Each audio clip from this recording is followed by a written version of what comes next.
talking about? Yep. If I just sued Universal for $2 billion in my masters and I won, I'm just looking at it like people have to stop being so surface saying, oh, Drake is mad that he lost. Just take the L. Cool. Y'all are talking about a rap battle. This is not the URL. We're talking about the business battle. Yes. Not URL. No disrespect to URL and smacking all them. Those are my, I support those guys. But this isn't that. This isn't a rap battle. This is Drake versus Universal Music Group. For anybody that doesn't understand what that is, financing both sides of the war. They're financing both sides of the war, and they're in business with the streaming platforms. Okay, what I think Drake is doing is one of the biggest boss moves ever. Man, shake the stories how you want. Hey, Maul, we're not slow.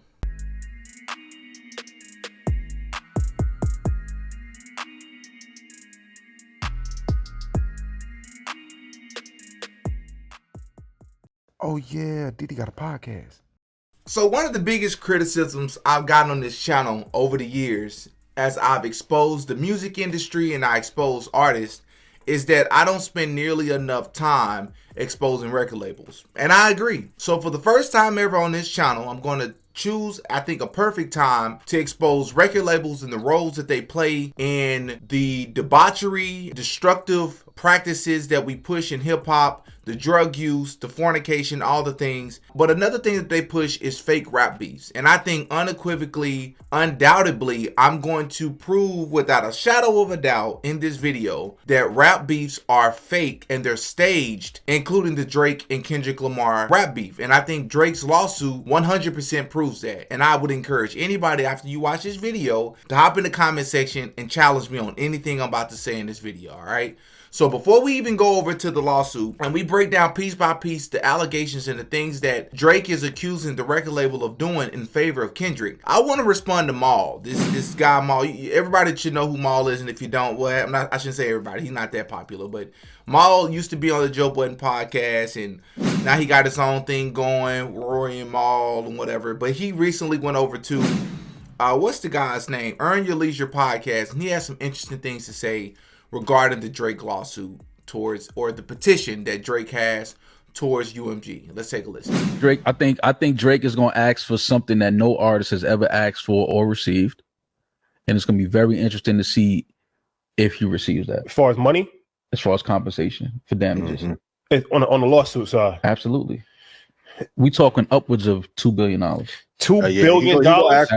He gonna ask for a big three.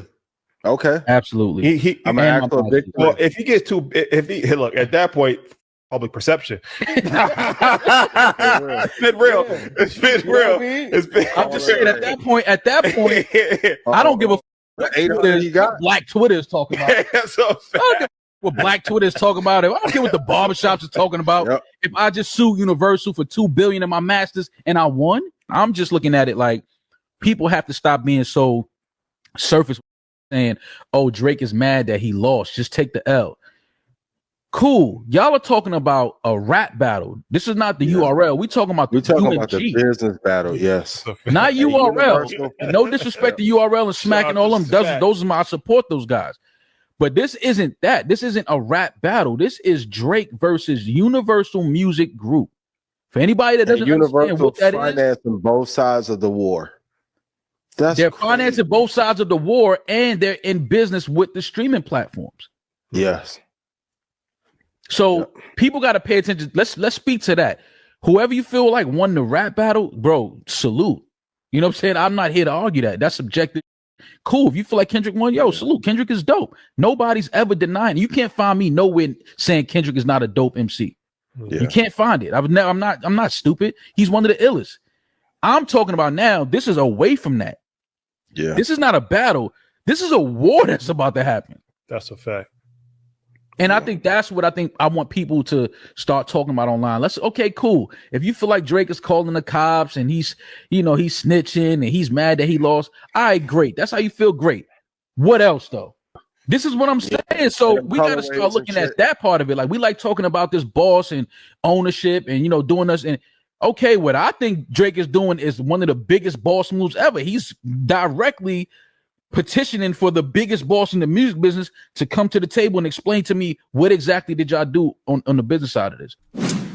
Okay, A couple of things here. First of all, let's give credit to Charlemagne for actually predicting what Drake was going to do. What is the next move for Drake? Lawsuit. No.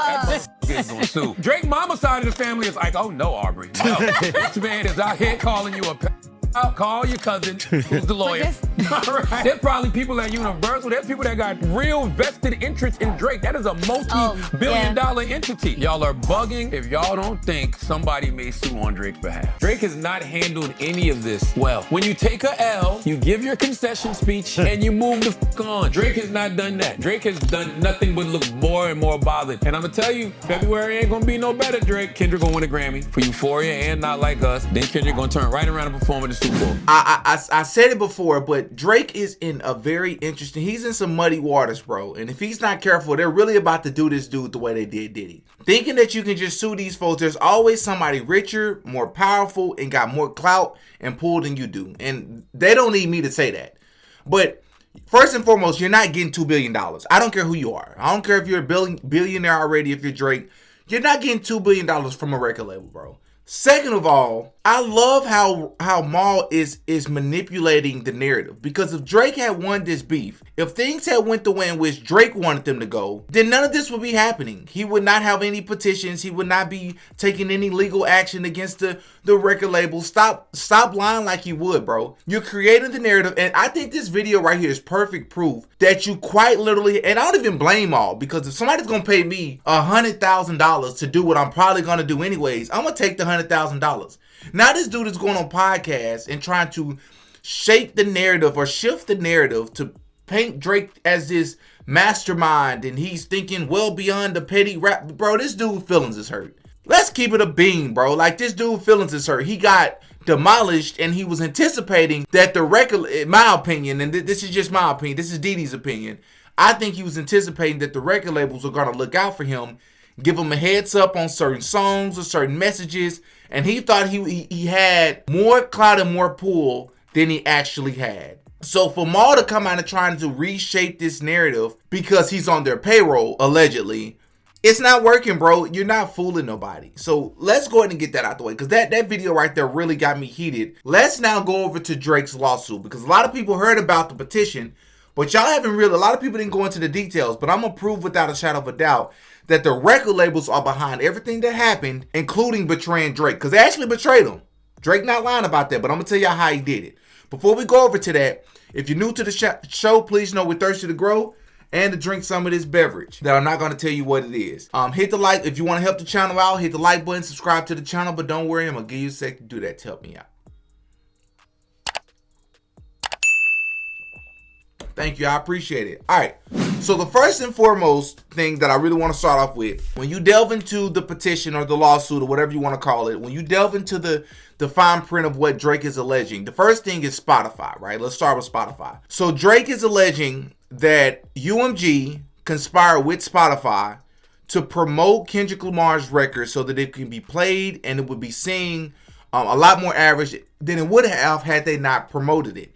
He's also alleging that UMG secretly owns part of Spotify, and that within this cahoots, if you will, Drake is alleging that they also pushed fake bots to boost the numbers for this record so that the song could continue to blow up. The first problem with that is that any other artist, because what Drake is alleging here is that UMG specifically does this for only signed artists. So that means if you're not signed to a record label and you're not the biggest artist, they're not pushing your record on Spotify. This is the same act that being using fake bots and these websites to push your numbers or boost your numbers. This is the same act. If you did this and you were an unsigned artist or you were an up and coming artist, that they can boot you off of Spotify. They can penalize you for doing that because it's considered illegal. But these record labels are doing it, and that's what this lawsuit or this petition is exposing, that the record labels do it themselves and they get away with it, which encourages unsigned artists to sign to these record labels for these 360s and these predatory record deals. The next thing that Drake is alleging is that the record labels removed all Content ID copyright claims from Kendrick Lamar's records, which I think all of us knew that, so that these records could be promoted and people could talk about it and share it and push it forward all across social media. The problem with that is he said this was not Kendrick Lamar's doing. Drake is alleging it was the record label's idea. And furthermore, they wouldn't allow the same thing to be done for his records. So many people couldn't promote his records without the videos being held back because of copyright claims. The next thing that Drake is alleging is that there was some sort of pay-for-play schemes where iHeartRadio and these other major platforms were being paid to push the record forward as opposed to how it would have normally been pushed by the record labels. And the way that he's alleging this happened is by reducing licensing fees, but also paying content creators, influencers, and streamers to react or respond or boost or promote the record as another means to promote the Not Like Us record. And just real quick, this right here, in my opinion, proves that the beef altogether was staged, and at the very least, the beef had very little to do with Drake or Kendrick Lamar. Sure, do Drake and Kendrick Lamar like each other in real life? I would argue that yes, that's probably real. They probably don't care for each other.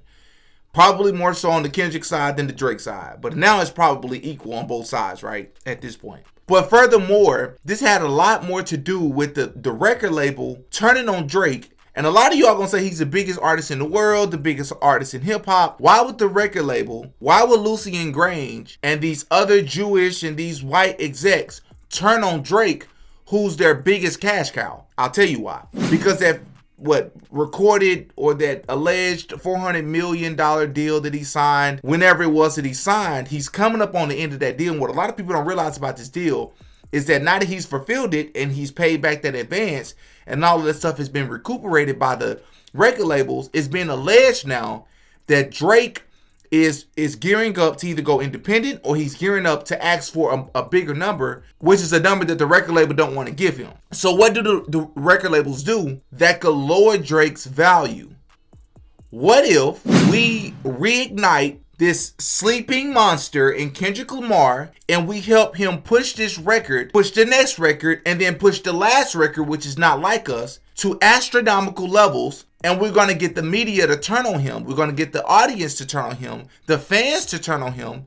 And then lastly, we're going to put him on the Super Bowl.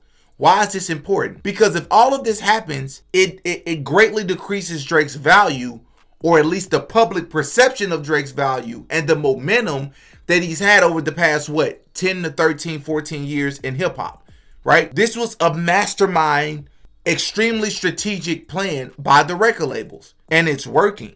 But here's something I want you all to consider. Drake has benefited from this for years. He's gotten special treatment and these fake bots pushing the numbers, being able to get your record pushed regardless of the record, regardless if you bit somebody else's style, regardless if you got ghostwriters, regardless what people are saying about you behind the scenes. You got all the publicity. You got all the promotion for years. So the very thing that you're complaining about, you benefited from for so many years. You're complaining about defamation of character by claiming that you're a PDF file, which, by the way, allegedly, I believe that you are one in real life. Allegedly. How can you claim that there was defamation of your character and you can't believe that the record labels allowed another artist under their signage to push that message about you, yet you also push defaming information about Kendrick Lamar, alleging that he beat on his wife, alleging that he's that he was touched as a kid? Think about how defaming that is. You're a hypocrite.